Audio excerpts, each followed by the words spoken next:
नमस्कार दोस्तों, कैसे हैं आप सभी। आशा करते हैं आप सभी लोग अच्छे होंगे, स्वस्थ होंगे, मस्त होंगे और अपनी तैयारी को भी अच्छे से कर रहे होंगे। तो हम लोग यहाँ से आज का एक नया टॉपिक स्टार्ट करेंगे जिसका नाम हो जाएगा इलेक्ट्रॉनिक विन्यास।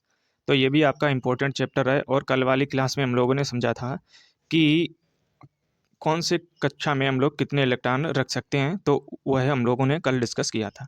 तो आज हम लोग इलेक्ट्रॉनिक विन्यास को समझेंगे कैसे करते हैं। तो आइए वीडियो स्टार्ट करेंगे। वीडियो अच्छा लगे तो लाइक ज़रूर करना और चैनल पे नए आए हो तो चैनल को भी सब्सक्राइब कर लेना। तो 270 नंबर हमारा क्वेश्चन हो जाएगा कि इनमें से किस धातु का इलेक्ट्रॉनिक विन्यास 2, 8 और 4 होता है। तो 2, 8 और 4 इसको जब हम ऐड करेंगे तो 8 और 2 10 और 4 14। तो 14 ये आपका परमाणु क्रमांक होता है सिलिकॉन का। तो ऑप्शन यहाँ पे डी करेक्ट हो जाएगा। तो इस प्रकार हम लोग यहाँ पे भरेंगे। तो इसके इंपॉर्टेंट फैक्ट भी हम लोग डिस्कस करके चलेंगे कि दिया गया है आपका इलेक्ट्रॉनिक विन्यास 2, 8, 4। तो सबसे पहले आपको यही जानना होता है कि एक कक्षा में यानी पहले कक्ष में हम लोग मैक्सिमम 2 रख सकते हैं और दूसरे कक्ष में हम लोग 8 रख सकते हैं और तीसरे कक्ष में हम लोग 18 रख सकते हैं और फोर्थ कक्ष में मीन्स चौथे कक्ष में हम लोग रख सकते हैं 32। तो 2, 8, 18 और 32 इस प्रकार 4 कक्षा में हम लोग जो इलेक्ट्रॉन रखते हैं उनको इसी प्रकार रख देंगे। अब यहाँ पे हमें 2 तो पहले वाले में रख दिए और 8 सेकंड वाले में रख दिए, बचेंगे हमारे 4। तो ये हमें जाएंगे थर्ड वाले में। तो इस प्रकार जब हम लोग इसको ऐड करेंगे तो आपका आ जाएगा 14 और 14 ये आपका होता है सिलिकॉन का परमाणु क्रमांक। तो इस प्रकार हम लोग रखते हैं। और इलेक्ट्रॉनिक विन्यास क्या होता है हम लोग इसको भी समझेंगे कि किसी परमाणु के कक्षकों में इलेक्ट्रॉनों की व्यवस्था को इलेक्ट्रॉनिक विन्यास कहते हैं। मीन्स उसमें कितने इलेक्ट्रॉन होते हैं उन्हीं को हम लोग कहते हैं इलेक्ट्रॉनिक विन्यास। बढ़ेंगे हम लोग अगले प्रश्न की ओर। अगला भी आपका इंपॉर्टेंट हो जाएगा कि कार्बन के इलेक्ट्रॉनिक विन्यास में शामिल कोषों की कुल संख्या कितनी होती है। तो ये कोष होते हैं आपके 2। तो ऑप्शन यहाँ पे वी आपका करेक्ट हो जाएगा। तो ये भी आपका इंपॉर्टेंट क्वेश्चन है जो कि 2022 में ग्रुप डी में पूछा गया था और ये लेटेस्ट पैटर्न के क्वेश्चन है। यहाँ से आप अंदाज लगा सकते हैं कि किस प्रकार आपके एग्जाम में क्वेश्चन पूछे जाते हैं। तो तत्वों का इलेक्ट्रॉनिक विन्यास उस तत्व के परमाणुओं के कक्षकों में इलेक्ट्रॉनों का वितरण करता या वितरण होता है। कार्बन के इलेक्ट्रॉनिक विन्यास में शामिल कोषों की संख्या कितनी होती है, 2। तो इस प्रकार हम लोग उसको रखेंगे। अगला प्रश्न हो जाएगा कि वाह्यतम कोष में उपस्थित इलेक्ट्रॉनों की संख्या को क्या कहा जाता है। तो जो सबसे वाह्यतम कोष होता है उसमें इलेक्ट्रॉनों की संख्या को हम लोग कहते हैं संयोजक इलेक्ट्रॉन या उसी को कहते हैं संयोजकता। उस परमाणु क्रमांक की संयोजकता उसी को कहते हैं। तो हम लोग यहाँ से इसके इंपॉर्टेंट फैक्ट डिस्कस करेंगे कि इलेक्ट्रॉन परमाणु के नाभिक के चारों ओर भिन्न भिन्न कक्षाओं में घूमते हैं और परमाणु के अंतिम कक्षा या सबसे बाहरी कक्षा के इलेक्ट्रॉनों को संयोजी इलेक्ट्रॉन कहते हैं। तो इसी को कहते हैं हम लोग इलेक्ट्रॉनिक या संयोजी इलेक्ट्रॉन। अगला प्रश्न आपका हो जाएगा कि हीलियम को छोड़कर सभी नोवेल गैसों में सबसे बाहरी कोष में कितने इलेक्ट्रॉन होते हैं। तो ये आपका इंपॉर्टेंट क्वेश्चन हो जाएगा, इसको नोट डाउन जरूर कर लेना। तो इसमें होते हैं आपके बाहरी कोष में 8 इलेक्ट्रॉन होते हैं। तो ऑप्शन यहाँ पे आपका डी करेक्ट हो जाएगा। तो किसको छोड़ के आप हीलियम को छोड़ दें तो बाकी आपकी जो भी नोवेल गैसें होती हैं उनमें आपके बाहरी कोष में इलेक्ट्रॉनों की संख्या होती है मैक्सिमम 8। तो आवर्त सारणी में 18वें स्तंभ में रख या रखे गए तत्व अक्रिय गैस के कहलाते हैं। तो 18वें स्तंभ में जो भी आपके तत्व होते हैं उनको कहते हैं हम लोग अक्रिय गैस, क्योंकि इनके परमाणु के बाह्य कोष में उपस्थित इलेक्ट्रॉनों की संख्या अष्टक नियम के अनुसार पूर्ण होती है और हीलियम के अतिरिक्त अन्य सभी गैसें अक्रिय गैसों के परमाणु के बाह्य कोष में इलेक्ट्रॉनों की संख्या 8 होती है। तो ये हो जाएंगे इसके इंपॉर्टेंट फैक्ट। तो जो भी आपका इंपॉर्टेंट फैक्ट हुआ करे उसको आप नोट डाउन जरूर कर लिया करें, क्योंकि यही फैक्ट हैं जो आपके आगे एग्जाम में क्वेश्चन बन जाते हैं। तो इसीलिए इनको नोट डाउन जरूर किया करें। बढ़ेंगे हम लोग अगले प्रश्न की ओर। तो इस टेबल के माध्यम से आप अक्रिय गैसों के जो इलेक्ट्रॉनिक विन्यास होते हैं उनको यहाँ से समझ सकते हैं। तो ये होती हैं आपकी अक्रिय गैसें और इनके ये हो जाएंगे आपके इलेक्ट्रॉनिक विन्यास। तो इनको आप नोट डाउन जरूर कर लेना या इनका स्क्रीनशॉट भी ले लेना। बढ़ेंगे हम लोग अगले प्रश्न की ओर। अगला भी आपका इंपॉर्टेंट है जो कि 2019 में जेईई में पूछा गया था। तो क्वेश्चन है कि सर्वाधिक स्थिर या अक्रिय परमाणुओं के बाह्य कोष में इलेक्ट्रॉनों की संख्या कितनी होती है। तो अभी हम लोग ऊपर डिस्कस किए थे, ये होती है आपकी 8 होती है। तो जेईई में क्वेश्चन आपका पूछा गया था और रेलवे के द्वारा ये क्वेश्चन आपका रिपीट किया हुआ है। अगला भी आपका इंपॉर्टेंट हो जाएगा कि एक तत्व में इलेक्ट्रॉनिक विन्यास 288 है, तो यह किस समूह से संबंधित हो जाएगा। तो 288 इसको जब हम लोग ऐड करेंगे तो 8 8 16 और 2 18, तो ये समूह संबंधित हो जाएगा 18वें से। तो ऑप्शन यहाँ पे सी आपका करेक्ट हो जाएगा। तो यदि एक तत्व का इलेक्ट्रॉनिक विन्यास 288 है तो इसका संबंध इसकी बाहरी कक्षा में 8 इलेक्ट्रॉन है। तो यहाँ से देख सकते हैं कि इसकी बाहरी कक्षा में कितने इलेक्ट्रॉन है, 8। और जो बाहरी कक्षा में 8 इलेक्ट्रॉन जिसमें भी होंगे तो वह आपके आएंगे अक्रिय गैसों के समूह में, और अक्रिय गैस के समूह ये आते हैं 18वें वर्ग में। तो इस प्रकार इसका करेक्ट आंसर ऑप्शन सी हो जाएगा 18वें क्रम का। बढ़ेंगे हम लोग अगले प्रश्न की ओर। तो ये इंपॉर्टेंट फैक्ट होते हैं जिनको आप नोट डाउन वन लाइनर में जरूर कर लिया करें। अगला प्रश्न है किसी तत्व का इलेक्ट्रॉनिक विन्यास 285 है तो उस तत्व का नाम क्या होगा। तो 285, तो इसको जब हम लोग ऐड करेंगे तो ये हो जाएगा आपका 15, और 15 ये होता है आपका फास्फोरस का। तो ऑप्शन यहाँ पे ये आपका करेक्ट हो जाएगा। तो यहाँ पे कुछ तत्व और उनके इलेक्ट्रॉनिक विन्यास यहाँ पे दिए गए हैं, तो जिनको आप नोट डाउन जरूर कर लेना, तो ये भी आपकी इंपॉर्टेंट टेबल हो जाएगी। तो यही फैक्ट जो होते हैं जो एग्जाम में आपके घूमते फिरते रहते हैं। और फ्रेंड्स, इससे पहले भी हम लोगों ने आपकी बायोलॉजी की क्लासें इसी प्रकार आपकी इंपॉर्टेंट जो भी अभी तक आए हुए क्वेश्चन थे रेलवे के द्वारा उनको हम लोगों ने डिस्कस किया था, तो उनकी हम लोगों ने प्लेलिस्ट बना दी है। तो चैनल पे जाके एक एक दो दो वीडियो करके उन्हें भी देख सकते हैं। तो कम समय में हम लोगों ने ज़्यादा वहाँ पे डिस्कस किया था, तो कम समय में यदि आपको रिवीजन करना है तो जाके प्लेलिस्ट में वहाँ पे देख सकते हैं।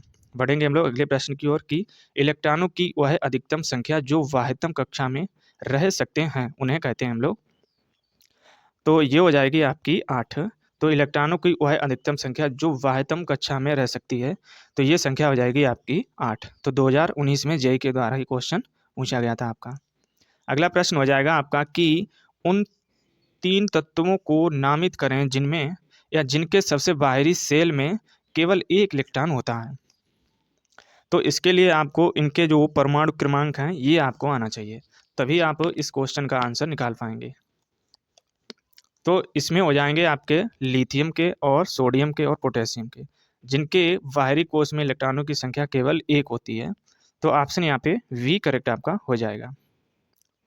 तो यहाँ से इसके इंपॉर्टेंट फैक्ट हो जाएंगे कि लिथियम, सोडियम और पोटेशियम तत्वों की सबसे बाहरी सेल में केवल एक इलेक्ट्रॉन होता है, और किसी भी परमाणु की बाह्य कक्षा में उपस्थित इलेक्ट्रॉन, तो ये होता है आपका संयोजी इलेक्ट्रॉन कहलाता है।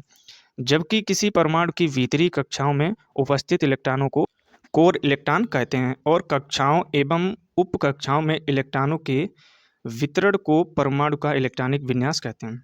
तो इस प्रकार आप इलेक्ट्रॉनिक विन्यास यहाँ से देख सकते हैं। तो लिथियम का होता है 3, सोडियम का होता है 11, पोटेशियम का होता है 19। तो ये आपको परमाणु क्रमांक इनको याद रखना होगा, तभी आप इनका इलेक्ट्रॉनिक विन्यास कर पाएंगे। बढ़ेंगे हम लोग अगले प्रश्न की ओर। अगला भी आपका इंपॉर्टेंट हो जाएगा कि यदि क्रिप्टॉन की परमाणु संख्या 36 है तो उसका इलेक्ट्रॉनिक विन्यास होगा। सबसे पहले आपको क्रिप्टॉन का जो परमाणु संख्या यहाँ पे चलो दी गई है, लेकिन अगर यहाँ पे आपको नहीं पता होती तो आप इसका आंसर नहीं निकाल पाते। तो इसीलिए आप जो भी आपका तत्व दिया जाए उसका आपको परमाणु क्रमांक जरूर याद रखना होगा। तो यहाँ से हम लोग पहले में मैक्सिमम रख सकते हैं 2, दूसरे में रखेंगे हम लोग कितना 8, तो 2 8 हो गई, और अगले में रख सकते हैं हम लोग मैक्सिमम 18। तो ये आपका तीसरे में मैक्सिमम 18 रख सकते हैं। तो यहाँ पे कितना हो जाएगा 2 8 10 और 10 18 28, बचा कितना आपका 8 बचेगा। तो फोर्थ वाले में आपका 8 हो जाएगा। तो इस प्रकार यहाँ पे देख सकते हैं 2 8 18 और 8। तो इस प्रकार ऑप्शन आपका वी करेक्ट हो जाएगा। तो इस प्रकार हम लोग 4 कक्षा में इलेक्ट्रॉनों को यहाँ पे ऐसे रख सकते हैं। तो यही होता है आपका इलेक्ट्रॉनिक विन्यास, जो कि हमने कल वाली क्लास में इसको डिस्कस किया था। तो वही क्लास आपने नहीं देखी है तो उसको भी जाके आप देख सकते हैं, तो आपको ये वाली क्लास बेहतर समझ में आएगी।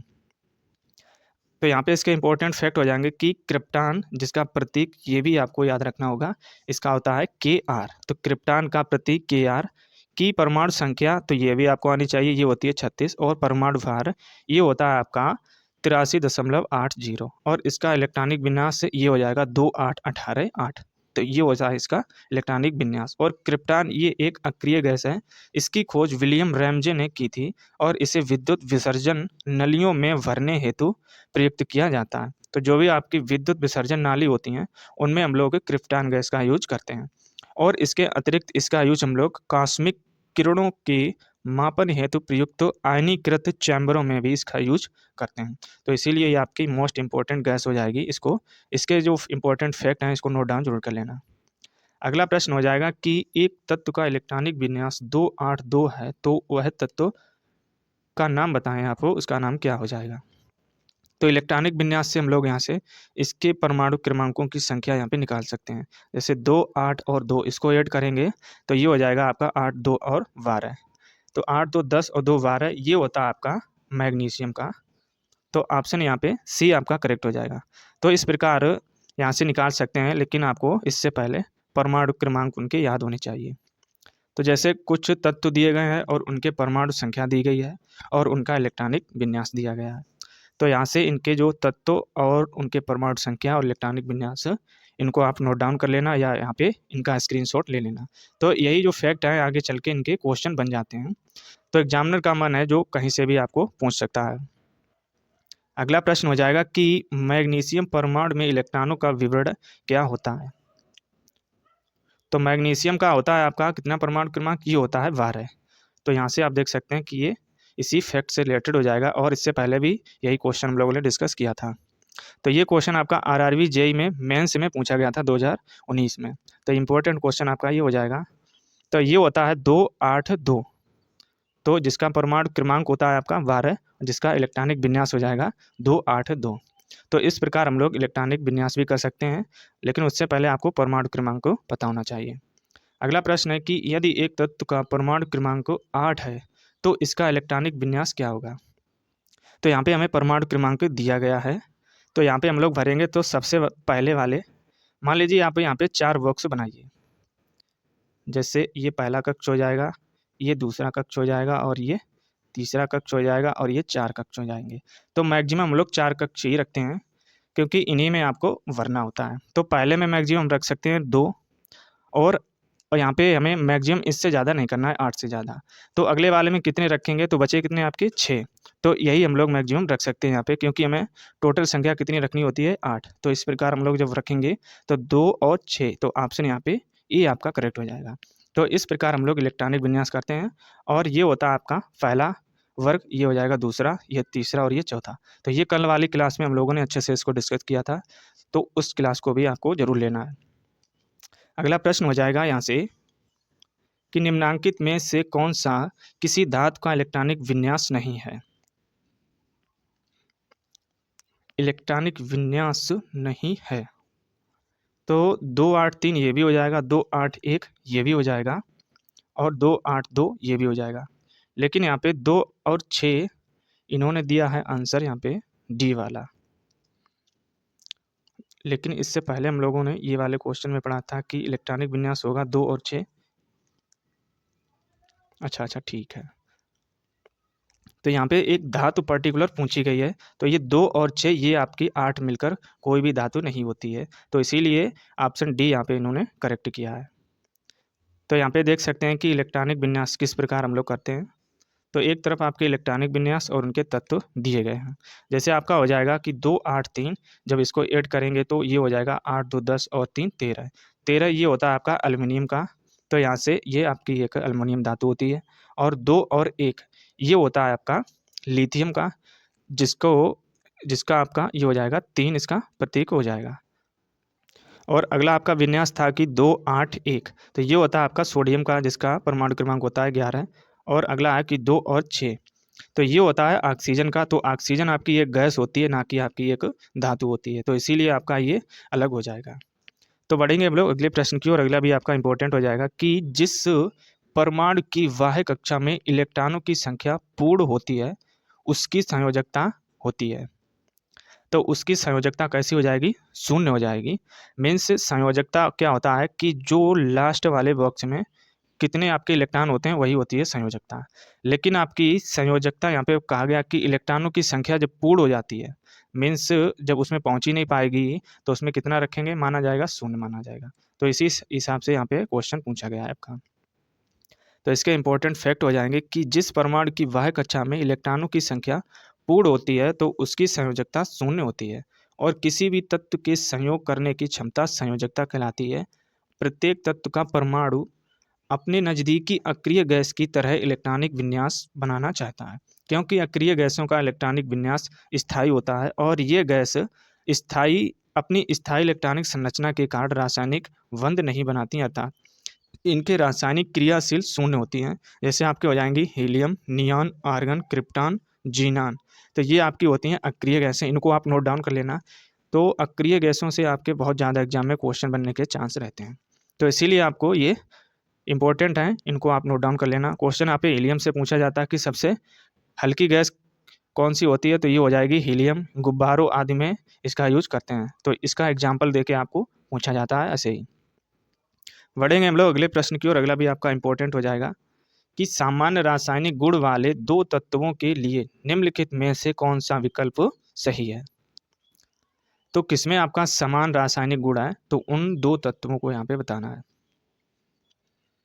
तो ये है कि तत्वों में संयोजी इलेक्ट्रॉनों की संख्या समान होगी, तो विकल्प आपका यही ए करेक्ट हो जाएगा। तो यहाँ पे पूछा गया है कि समान रासायनिक गुण वाले दो तत्वों के लिए निम्नलिखित में से कौन सा विकल्प सही हो जाएगा। तो जिनमें तत्वों में संयोजी इलेक्ट्रॉनों की संख्या समान होगी उन्हीं सामान्य रासायनिक गुण वो दर्शाएंगे। तो ऑप्शन यहाँ पे ए आपका करेक्ट हो जाएगा। तो किसी भी तत्व के बाह्य कोश में उपस्थित इलेक्ट्रॉनों की संख्या को संयोजी इलेक्ट्रॉन कहते हैं और बाह्य कोश में उपस्थित संयोजी इलेक्ट्रॉनों की संख्या पर ही उस तत्व के रासायनिक गुण निर्भर करते हैं। और समान रासायनिक गुण वाले दो तत्व के बाह्य कोश में संयोजी इलेक्ट्रॉनों की संख्या समान होती है और आवर्त सारणी में समान संयोजी इलेक्ट्रॉनों वाले तत्वों को ही एक ही वर्ग में रखा गया है। जैसे हो जाएगा आपका फ्लोरीन, क्लोरीन, ब्रोमीन, आयोडीन और स्टैटिन को, इसे हम लोग कहते हैं 17वें वर्ग का, और ये होते हैं आपके इस वर्ग को कहते हैं हाइड्रोजन वर्ग का। तो 18वें वर्ग को कहते हैं हम लोग अक्रिय गैस, और जो 17वां वर्ग होता है इसको कहते हैं हम लोग हाइड्रोजन वर्ग। तो यहाँ पे इस प्रकार जो छोटे छोटे आपके फैक्ट होते हैं इनको आप नोट डाउन जरूर कर लिया करें। बढ़ेंगे हम लोग अगले प्रश्न की ओर। अगला भी आपका इंपॉर्टेंट हो जाएगा कि किस तत्व में इसके बाह्यतम कोश में 2 इलेक्ट्रॉन होते हैं। तो ये किस में होते हैं, तो ये होते हैं आपके कैल्शियम में। तो ऑप्शन यहाँ पे सी आपका करेक्ट हो जाएगा। तो सबसे पहले आपको यही जानना होता है कि कैल्शियम का जो प्रतीक है वो और उसका परमाणु क्रमांक क्या होता है।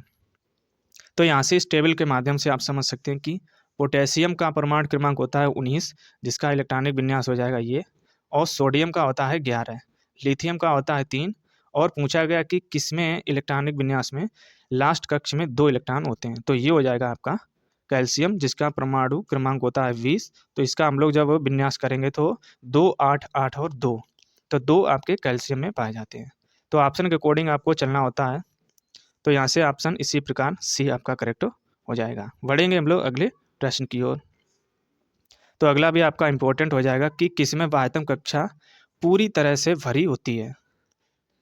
तो इन 4 ऑप्शन में बताना है आपको कि किसमें वह जो कक्षा होती है उसमें पूरी तरह इलेक्ट्रॉन अपने रखे जाते हैं। तो इन 4 ऑप्शन बताना है आपको। तो इन ऑप्शन में देखें तो आपका करेक्ट आंसर हो जाएगा जीनान। तो ऑप्शन यहाँ पे ए करेक्ट हो जाएगा। तो इसका परमाणु क्रमांक होता है आपका 54। तो 54 ये आपका जीनान का परमाणु क्रमांक होता है, जिसके बाहरी कक्ष में आपके इलेक्ट्रॉन पूर्णतः होते हैं। तो हम लोग इसके इलेक्ट्रॉनिक विन्यास भी समझेंगे। तो यहाँ पे इसके इंपॉर्टेंट फैक्ट हो जाएंगे कि जीनॉन ये आवर्त सारणी के शून्य वर्ग की अक्रिय गैस है। तो ये किस वर्ग की गैस है, शून्य वर्ग की अक्रिय गैस है, और इसका परमाणु क्रमांक ये हो जाएगा 54, और इसके इलेक्ट्रॉनिक विन्यास जैसे हो जाएंगे 2, 8, 18, 18 और 8। तो इस प्रकार यहाँ पे इसके पूर्ण होते हैं, तो इसीलिए जीनान की वह कक्षा पूरी तरह से भरी रहती है, और इसका इलेक्ट्रॉनिक विन्यास इस प्रकार यहाँ से इसको भी देख सकते हैं। बढ़ेंगे हम लोग अगले प्रश्न की ओर। अगला भी आपका इंपॉर्टेंट हो जाएगा कि पहले आवर्त में दोनों तत्वों के किसमें संयोजी इलेक्ट्रॉन होते हैं।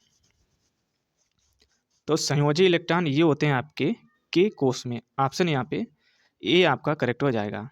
तो प्रथम आवर्त में उपस्थित तत्व ये हो जाएगा आपका हाइड्रोजन या एवं He या हीलियम।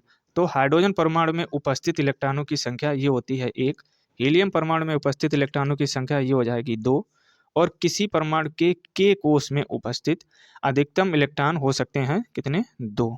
तो ये 2 हो सकते हैं। अतः प्रथम आवर्त के दोनों तत्वों के परमाणुओं के k कोष इलेक्ट्रॉन होते हैं। तो इसीलिए आपका करेक्ट आंसर ऑप्शन ए आपका सही हो जाएगा। बढ़ेंगे हम लोग अगले प्रश्न की ओर। अगला भी आपका इंपॉर्टेंट हो जाएगा कि परमाणु क्रमांक 17 वाला एक तत्व नीचे दिए गए किस परमाणु क्रमांक के तत्व के समान विशेषताएं रखेगा। तो किसके समान इसकी विशेषताएं होंगी, ये हो जाएंगी आपकी 35 के समान। तो 35 आपको यही जानना होता है ये किसका होता है, परमाणु क्रमांक। तो इसके आपके इंपॉर्टेंट फैक्ट हो जाएंगे कि परमाणु क्रमांक 35 वाला तत्व ये हो जाएगा हाइड्रोजन वर्ग का। तो हाइड्रोजन वर्ग ये होता है आपका 17वें वर्ग का, इसको और भी कहते हैं। तो हाइड्रोजन वर्ग वाले ये आपके 17वें वर्ग में आते हैं। अर्थात विकल्प में दिए गए परमाणु 35 वाले तत्व ये होता है आपका ब्रोमीन का। तो ब्रोमीन ये होता है आपका हाइड्रोजन वर्ग का जिसका परमाणु क्रमांक 35 होता है। तो और इसका इलेक्ट्रॉनिक विन्यास भी आप समझ सकते हैं। तो परमाणु क्रमांक 17 वाले तत्व का इलेक्ट्रॉनिक विन्यास ये 17 होता है क्लोरीन का। तो इसी प्रकार यहाँ पे देख सकते हैं कि किस प्रकार इसको रखा गया है। बढ़ेंगे सीधे हम लोग अगले प्रश्न की ओर। और अगला प्रश्न आपका इंपॉर्टेंट ये भी हो जाएगा कि किसके बाह्य कोश में 1 से 3 इलेक्ट्रॉन होते हैं। तो यहाँ पे जरूरी नहीं आपको कोई तत्व पूछ ले, तो यहाँ पे उसका अलग नाम पूछ लेता है। कौन धातुएं होती हैं, कौन अधातु वर्ग में आता है, कौन उपधातु वर्ग में आता है, कौन हैलोजन वर्ग में आता है, कौन अक्रिय गैस में आता है। तो इस प्रकार आपको एग्जामिनर पूछ लेता है। तो आपको हर तरह आना चाहिए। तो इसमें आपका करेक्ट आंसर हो जाएगा ऑप्शन वी, तो धातु वर्ग का। तो बाह्य कोश में 1 से 3 तक इलेक्ट्रॉन आपके धातु वर्ग में होते हैं। तो धातु वर्ग वे तत्व होते हैं जो सरलता से धनायन बनाते हैं और धातुओं के परमाणुओं के साथ धात्विक बंध बनाते हैं और धातु ऊष्मा और विद्युत के अच्छे चालक होते हैं। धातु के बाहरी कक्षा में 1 से 3 इलेक्ट्रॉन होते हैं। तो इस प्रकार ये इंपॉर्टेंट क्वेश्चन थे जो कहीं ना कहीं आपके एग्जाम में ही पूछे हुए और लेटेस्ट पैटर्न के पूछे हुए क्वेश्चन थे। तो ये क्वेश्चन आपको यूट्यूब पे कोई नहीं कराएगा, चाहे आप जहाँ भी चले जाना। थ्योरी तो सभी करा देंगे, लेकिन आपके ये न्यूमेरिकल टाइप के क्वेश्चन ये आपको कोई नहीं कराता है। तो आपको कंटेंट कैसा लगता है ये आपको कमेंट बॉक्स में कमेंट करके बताना होता है वीडियो के लास्ट में। वीडियो को भी लाइक करना है और चैनल को भी सब्सक्राइब करना है। जो भी आपके स्टडी रिलेटेड ग्रुप हों, जो भी मित्र या दोस्त हों, वहाँ पे भी इसको वीडियो को शेयर जरूर करें। और एक भी वीडियो आपको स्किप नहीं करना क्योंकि ये इंपॉर्टेंट है चैप्टर, जहाँ से कहीं ना कहीं एग्जाम में आपके क्वेश्चन बने ही जाते हैं। चलिए मिलेंगे हम लोग एक नए वीडियो में। जय हिंद।